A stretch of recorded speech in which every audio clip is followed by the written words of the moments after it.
வணக்கம். ஆன்மீக செய்திகள்.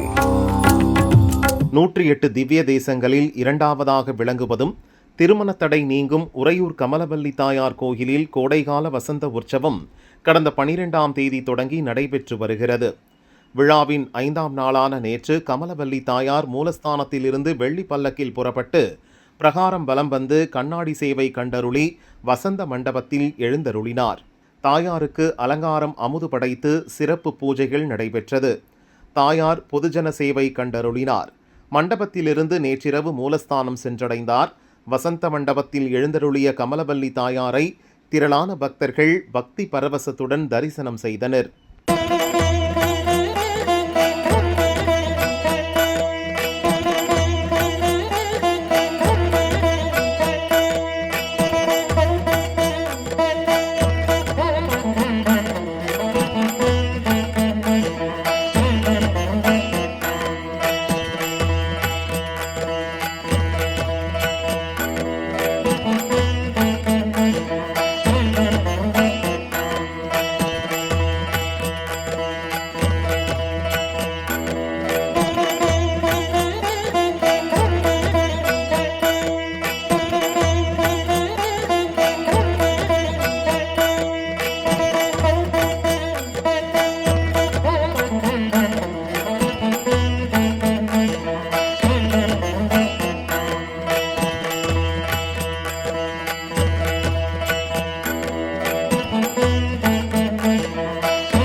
தேனி சந்தை மாரியம்மன் என அழைக்கப்படும் ஸ்ரீ கௌமாரியம்மன் கோவிலில் வைகாசி திருவிழா கடந்த மாதம் 26ஆம் தேதி தொடங்கியது.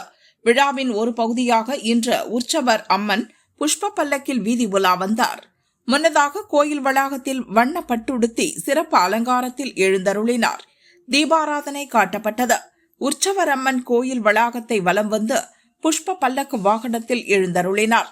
வண்ண மலர் மாலைகளால் பிரம்மாண்டமாக அலங்கரிக்கப்பட்ட புஷ்ப வாகனத்தில் வானவேடிக்கை முழங்க வீதி உலா புறப்பாடு துவங்கியது. தேனி நகரின் முக்கிய வீதிகள் வழியாக வீதி உலா சென்று நாளை காலை அல்லி நகரம் வீர ஐயனார் கோயிலுக்கு அம்மன் வந்தடைவார். அங்கு அம்மனுக்கு சிறப்பு பூஜைகள் நடைபெறும்.